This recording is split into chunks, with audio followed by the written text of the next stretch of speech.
The Kerala story एक ऐसी film जिसका ट्रेलर 26 अप्रैल को जब रिलीज होता है तो उसके बाद से सोशल मीडिया पर यह चर्चा के केंद्र में आ जाती है। मौजूदा समय में भारत में दो तरह के लोग हैं, एक जो केरला स्टोरी को एक सच्ची कहानी, समाज का आईना, वो काली हकीकत जिसे अब तक छिपाए रखा गया था, वो प्रतीक मानकर इसे और ज्यादा देखने की अपील कर रहे हैं कि आप बड़ी संख्या में 5 मई को जब ये फिल्म रिलीज हो तो जाइए सिनेमाघरों में और बढ़ चढ़ कर देखिए। और दूसरा वर्ग जो इस फिल्म को झूठ का पुलिंदा बता रहा है, ये कह रहा है कि ये आरएसएस की साजिश है केरल में मानवता को खत्म करने की, वहां के माहौल को बिगाड़ने की। ये फिल्म प्रोपेगेंडा के तहत बनाई गई है, जबकि ऐसा कुछ नहीं हुआ है। लेकिन इस फिल्म को लेकर चर्चाएं तो हैं और वो चर्चाएं आंकड़ों के जरिए समझ भी आती हैं। द केरला स्टोरी को अब तक मिलियन लोगों ने देख लिया है, जबकि जिस प्लेटफॉर्म पर ये रिलीज की गई है वो कोई बहुत बड़ा प्लेटफॉर्म नहीं है। वहां तकरीबन फॉलोअर भी जो हम चेक कर रहे थे तो 60-70 हजार फॉलोअर जो हैं उसके हैं। लेकिन उसके बावजूद इस फिल्म के ट्रेलर को करोड़ों लोगों ने देखा और उसको वो लगातार शेयर भी कर रहे हैं, और चाहे पसंद कर रहे हैं, नापसंद कर रहे हैं, लेकिन इसके बारे में चर्चाएं खूब हैं।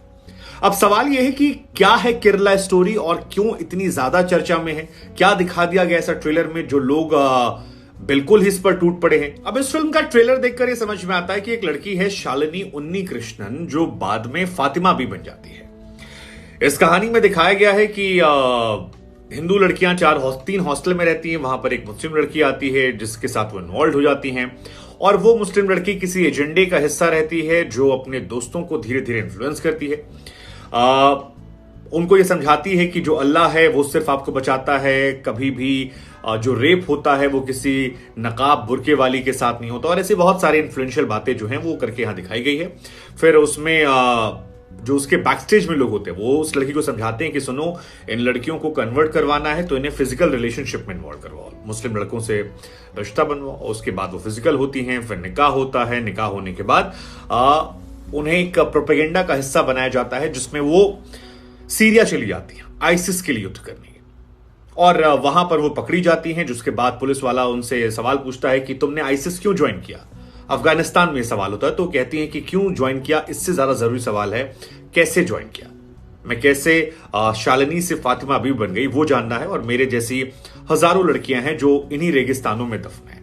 ये इस फिल्म की मूल कहानी है जिसमें नजर आता है कन्वर्जन आतंकवाद के लिए इस्तेमाल होना, और इसमें हिंदू और क्रिश्चियन दोनों लड़कियों को बताया गया कि दोनों की बड़ी संख्या में यहां से कन्वर्जन और उसके बाद टेररिज्म में उनका इन्वॉल्वमेंट किया। इधर इस कहानी के आने के बाद सोशल मीडिया पर इसको लेकर रिएक्शन कई तरह के शुरू हो गए, कई तरह के और फोटोज वीडियोस वायरल हो रहे हैं। मसलन एक लड़की है अतुल्या करके, उसकी भी एक प्रोफाइल दिखाई जा रही है, कैसे वो टिपिकल साउथ की हिंदू लड़की होती है जो बाद में मुस्लिम गर्ल के इन्फ्लुएंस में आती है और फिर उसका ग्रुप बदलता है और बाद में शादी कर लेती है। ये ऐसे प्रोपेगेंडे चल रहे हैं। दूसरी तरफ वाले जो हैं वो दिखा रहे हैं कैसे होली का त्योहार जो है उसमें हिंदुओं को रास्ता दिया जा रहा है, केरल में बीजेपी आरएसएस का एजेंडा नहीं चल पा रहा, इस वजह से ऐसा हो रहा है। तो दोनों साइड से सोशल वॉर में अपनी अपनी बातें रखी जा रही है।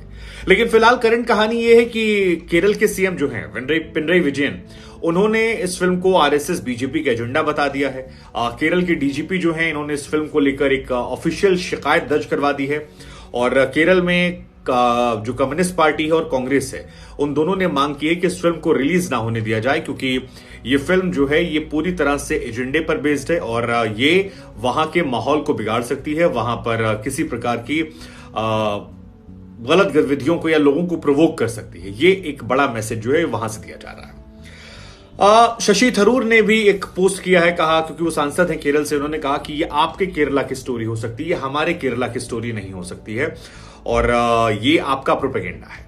अब सवाल है कि क्या ये फिल्म पूरी तरह से कपोल कल्पना पर बनी है या इसके पीछे कोई फैक्चुअल आधार है? ये एक बहुत अब इस फिल्म में एक और डायलॉग है जिसमें अदा शर्मा ये कहती हैं कि हमारे सीएम कह रहे थे कि 20 सालों में केरल जो है वो इस्लामिक स्टेट बन जाएगा। तो हमें लगा कि थोड़ा सा रिसर्च करते हैं, पता करते हैं कि वाकई में कोई ऐसी कहानी निकल कर आई थी, कोई ऐसी बात निकल कर आई थी जहां पर कभी किसी सीएम ने ऐसा कोई जिक्र किया लव जिहाद का, कन्वर्जन का, या ऐसी कोई बात। तो जब इतिहास में आप जाते हैं तो आपको ओमान चांडी, जो इससे पहले यहां के सीएम हुआ करते थे, उन्होंने अपने कार्यकाल के दौरान एक बार कन्वर्जन के आंकड़ों को सदन में रखा था।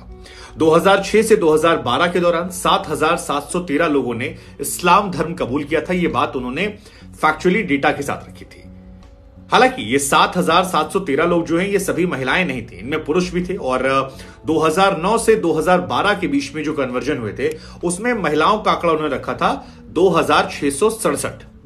लेकिन हिंदुओं में भी कन्वर्जन हुआ था 2,195 इसमें। हालांकि जो ये 2,667 महिलाएं थी, इसमें 2,195 हिंदू लड़कियां थी जिन्होंने 3 साल के अंदर इस्लाम को कबूला था, और तकरीबन 492 मुस्लिम लड़कियां थी जिन्होंने इस्लाम को कबूला था। तो ये एक डेटा जो है जिसमें 2700 लड़कियों का लगभग आंकड़ा है जो 3 साल के अंदर कन्वर्ट हुआ था, ये वहां के सीएम ने माना है। तो ये इस फिल्म में जो बात है, ये एक बात सच निकलकर सामने आ। लेकिन इसी में एक सच्चाई और भी है कि 2006 से लेकर 2012 के बीच में केवल मुस्लिमों में लोग कन्वर्ट नहीं हुए थे, हिंदुओं में भी कन्वर्ट हुए थे। जैसे कि 2,803 लोग ऐसे हैं जो हिंदुओं में कन्वर्ट हो गए थे, और 2009 से 2012 के बीच में 79 लड़कियां हैं जिन्होंने ईसाई धर्म अपना लिया था, 2 लड़कियां ऐसी थी जिन्होंने हिंदू धर्म अपना लिया था। तो कन्वर्जन जो है वो हिंदुओं में भी हुआ है, हालांकि वो मुस्लिमों के कन्वर्जन के हिसाब से बहुत छोटा है, वहां थोड़ा ज्यादा है। दूसरा, जो इसके डायरेक्टर हैं, इनसे एक सवाल पूछा गया कि आप लोगों ने ये कहानी कहां से बना दी, क्या उसका कोई आधार है? तो डायरेक्टर जो कहते हैं वो कहते हैं कि ऐसी घटनाएं हुई हैं। जब हमने ऐसी घटनाओं को सर्च शुरू किया तो एक खबर निकल कर आती है द हिंदू से। द हिंदू जो देश का जाना माना अखबार है, वहां पर एक खबर आती है कि भारत सरकार ने 4 ऐसी लड़कियां हैं, अभी ये दिसंबर 2021 की खबर है, 4 ऐसी लड़कियां हैं जो सीरिया में युद्ध लड़ने गई थी, लेकिन उनके पति जो हैं वो वहां पर मार दिए गए। उसके बाद अफगानिस्तान में सरेंडर किया। खुरसान प्रांत में वो आईएसआईएस के लड़ाकों के लिए युद्ध लड़ रही थी, और उसके बाद उनके पति की डेथ हो जाती है। उन्हें अफगानिस्तान की जेल में रख लिया जाता है और वो भारत वापस आना चाहती हैं, लेकिन इंडियन गवर्नमेंट ने मना कर दिया है कि इन 4 लड़कियों को जो कन्वर्ट हुई हैं, बाद में वहां लड़ाई लड़ रही थी, उनको हम अपने देश में एक्सेप्ट नहीं करेंगे। ये एक बड़ी घटना जो है 4 लड़कियों की निकल कर आती है, लेकिन वहां जो आंकड़ा है वो 32। टाइम्स ऑफ इंडिया में भी एक रिपोर्ट छपी थी जिसमें कहा गया था कि 2 धर्मों के लोगों का कन्वर्जन जो है वो बहुत तेजी से 2011 से 15 के बीच में हुआ है, और ये धर्म हिंदू धर्म और आपके क्रिश्चियन धर्म को लेकर था। और जो आंकड़ा दिया गया था वो था 5,793 लोग जो हैं वो 2011 से 2015 के बीच में कन्वर्ट हुए थे, जिसमें 35 साल के नीचे की महिलाएं ज्यादा थी, क्योंकि ओवरऑल जो ये आंकड़ा है 5,793, इसमें 76% कहा जाता है कि महिलाओं को कन्वर्ट किया गया था। और इसमें भी जो आंकड़ा टाइम्स ऑफ इंडिया ने दिया था वो था 4,719 लड़कियां जो हैं वो हिंदू धर्म से आती थी और 1,074 लड़कियां जो हैं वो मुस्लिम धर्म से आती थी। ये आंकड़ा टाइम्स ऑफ इंडिया की तरफ से, और जिस एजेंसी के हवाले से उन्होंने खबर छापी थी उसमें ये कहा था कि ये आंकड़ा और ज्यादा बड़ा हो सकता है। और यही बात जो है ये इस फिल्म के डायरेक्टर, प्रोड्यूसर और एक्ट्रेस अदा शर्मा कहती हुई नजर आ रही है। हालांकि केरल गवर्नमेंट, कांग्रेस इस बात का खुलकर खंडन कर रही है, विरोध कर रही है। अब ये प्रोपेगेंडा है या रियल कहानी या माहौल खराब करने की कोशिश, ये हम आप पर छोड़ देते हैं। हमारी कोशिश थी कि जो फैक्ट्स हैं वो आपके पास रखे जाएं, इन फैक्ट्स के जरिए आपको जानकारियां दी जाए। हालांकि इस फिल्म के डायरेक्टर का कहना है कि ये फिल्म इस्लाम धर्म के खिलाफ नहीं है, ये फिल्म जो है ये टेररिज्म के खिलाफ है, क्योंकि टेररिज्म में, जिन देशों में टेररिज्म हुआ वहां पर मारने वाले भी वही थे, मरने वाले भी वही थे, तो इसे उस विक्टिम की नजर देखा जाए। खैर, एक बात महत्वपूर्ण आपको और बता दें, कई मुस्लिम संगठन ऐसे हैं जिन्होंने केरल में यह दावा किया है कि अगर ये कहानियां सच्ची हैं तो वो सबूत ला कर दें, साबित करें कि ऐसा कुछ हुआ है, और उन्हें वो 1 करोड़ रुपए का इनाम देंगे अगर वो साबित कर देते हैं कि ऐसी घटनाएं वहां हुई हैं या हो रही हैं या इस तरह से हो रही हैं। दूसरा, एक्ट्रेस अदा शर्मा तमाम अपने सोशल इंटरव्यूज में कह रही हैं कि उन्होंने ऐसी लड़कियों से मुलाकात की है और निजी तौर पर मुलाकात करने के बाद ही इस स्टोरी को उन्होंने पिक किया और उसके बाद इस पर वो काम कर रही हैं। हालांकि वो ये भी कह रही कि उन्हें ऑनलाइन थ्रेट्स जो हैं वो लगातार मिल रहे हैं, धमकियां दी जा रही हैं, उन्हें कई तरह की दी जा रही हैं। तीसरी बात, स्कूल कॉलेजेस में कई जगह देखने को मिला है कि छोटी छोटी घटनाएं, छोटे छोटे विवाद होने लगे हैं, जहां पर कॉलेज के ग्रुप्स में लोग डाल रहे हैं और प्रमोट कर रहे हैं, कई लोग उसका विरोध कर रहे हैं, माहौल थोड़ा सा खराब हो रहा है, ये नजर आ रहा है। तो यही वजह शायद थी कि मैं इस वीडियो को बनाने से हिचक भी रहा था, क्योंकि इस वीडियो को बनाने के बाद मुझे ये पता है कि बैशिंग बहुत तेज होने वाली है, लोग आपस में कमेंट सेक्शन में लड़ने वाले हैं। मेरी कोशिश थी कि फैक्ट के जरिए समझाया जाए, बताया जाए, लेकिन आपको भी ये समझना है कि अपना व्यू रखना अलग बात है और व्यू के आधार पर पूरे कम्युनिटी को टारगेट करना, चाहे वो हिंदू धर्म हो, क्रिश्चियन हो या फिर मुस्लिम धर्म हो, वो सही बात नहीं है। इस 32,000 के आंकड़े को लेकर सवाल है, लेकिन ये घटनाएं जो हैं क्या ये भी सवालों घेरे में है? उम्मीद है जांच एजेंसियां जांच करेंगी, सच